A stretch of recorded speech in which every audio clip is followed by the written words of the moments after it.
अब देखना ये है कि जो आज़ाद के लोग हैं वो अगर साथ देते हैं बिलावल भुट्टो का तो उसकी हुकूमत होगी। अगर वो नवाज शरीफ का तो इसमें चांसेस ये भी है कि वो साथ नहीं देंगे। अब मेजॉरिटी जो है ना वो नज़र नहीं आ रही किसी की भी, और इसका मतलब फिर आज़ाद जो होंगे उनकी ताकत से ही जो हुकूमत बनेगी आज़ाद की ताकत से बनेगी। अगर इलेक्शन को देखना है तो फिर यहाँ बिलावल भुट्टो साहब का हलका है, वहाँ जाकर मैं ख़ुद भी चक्कर लगा के आया हूँ, देखा है मैंने कि मुझे तो पूरे लाहौर क्या पूरे पंजाब में ये एक वाहिद जगह नज़र आई है जहाँ पर इलेक्शन नज़र आ रहा है।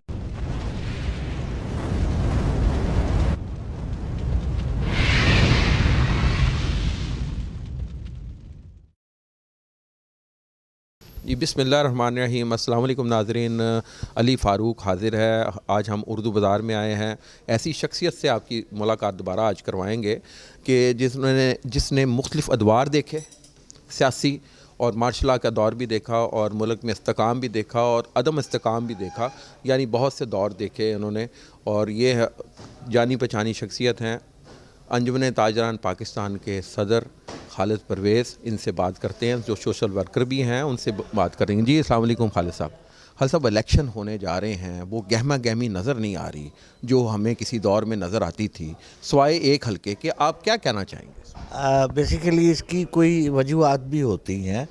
जो हमारे मुल्क में एक माहौल चला आ रहा है 4 साल से 5 साल से, वो उन्हें लोगों को बदजन कर दिया, वोटर को दिलचस्पी ख़त्म कर दी है उनकी। लोगों को किसी शख्स पर कोई एतमाद नहीं रहा कि वो एतमाद करे। अगर इलेक्शन को देखना है तो फिर यहाँ बिलावल भुट्टो साहब का हलका है, वहाँ जाकर मैं ख़ुद भी चक्कर लगा के आया हूँ, देखा है मैंने कि मुझे तो पूरे लाहौर क्या पूरे पंजाब में ये एक वाहिद जगह नज़र आई है जहाँ पर इलेक्शन नज़र आ रहा है, होता नज़र आ रहा है। होता नज़र आ रहा है।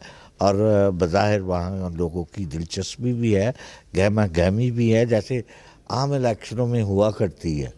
तो ये बड़ी खुशहाल बात है। वो उनको देखते हुए तो ऐसा ही लग रहा है कि ये बेनज़ीर दौर या भुट्टो दौर के याद ताज़ा हो गई है। क्योंकि शायद ये भी वजह है कि वो एक तो हमारे सूबे में मेहमान है, दूसरा एक सियासी कदावर शख्सियत की वो साहबजादे हैं।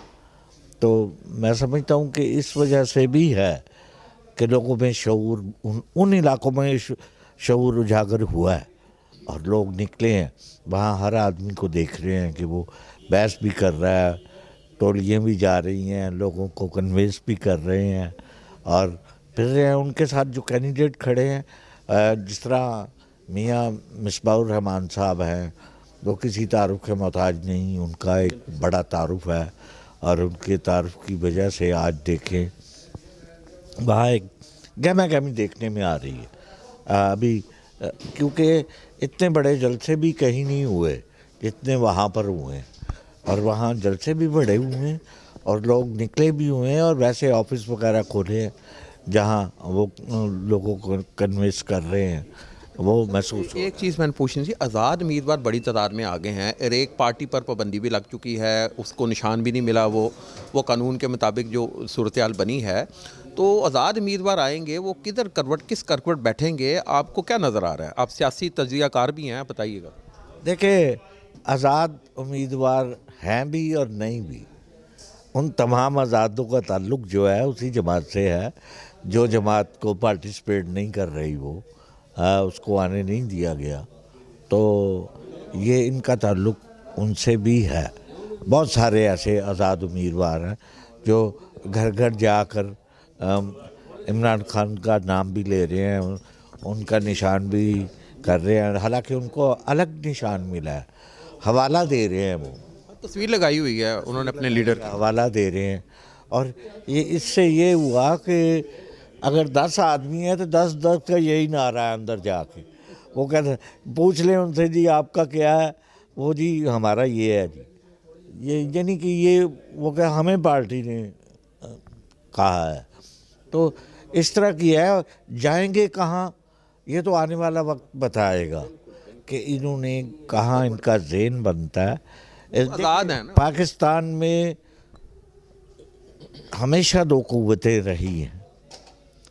जब पहले थी पीपल्स पार्टी तो ये शहर लाहौर जो था पीपल्स पार्टी का गढ़ था। ये 8 सीटें ये पीपल्स पार्टी वाले लिया करते थे और 1 सीट बाहर जाती थी। और आज जो सूरत हाल है वहाँ जो NTPP इस्तेमाल हुआ कि उसके मुकाबले में जिसको भी खड़ा करते हैं उसको वोट पड़ेगा। अब सर ये बताएं, अब ये नून लीग का गढ़ है, पहले ये बताएं, पहले तो नून लीग का भी गढ़ है, और दूसरा सवाल साथ ले लीजिएगा कि ये आपने देखा है 2018 के इलेक्शन में मियाँ साहब को आउट कर दिया गया और सारे मामलात किए गए, हालांकि वो बड़ा अच्छा काम कर रहे थे। और जब ये इमरान खान साहब गए हैं तो उस टाइम मैशत ज़बूं हाली का शिकार थी, या आप समझते गलत हुआ? देखिए वो सही है अब, लेकिन मैं आपको बता रहा हूँ कि हमारे यहाँ वो कहते नहीं है पंजाबियों में भेड़ चाल, ये भेड़ चाल है। देखिए पहले पीपल्स पार्टी को शिकस्त हुई पंजाब से, उसकी मेन वजह जो NTPP था वो नून लीग को पड़ गया और वो एक बड़ी जमात बन के उभरे। उसके बाद अब एंटी नवाज शरीफ, इमरान खान आ गया, मुतबादल नहीं था किसी के पास कुछ, उन्होंने उसको सपोर्ट किया, वो आ गया।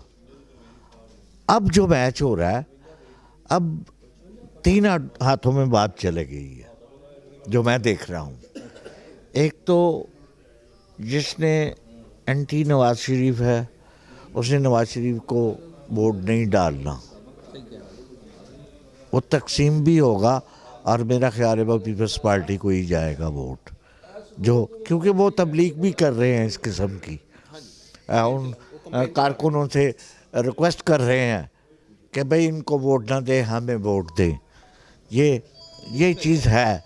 अब मेजॉरिटी जो है ना वो नज़र नहीं आ रही किसी की भी, और इसका मतलब फिर आज़ाद जो होंगे उनकी ताकत से ही जो हुकूमत बनेगी, आज़ाद की ताकत से बनेगी।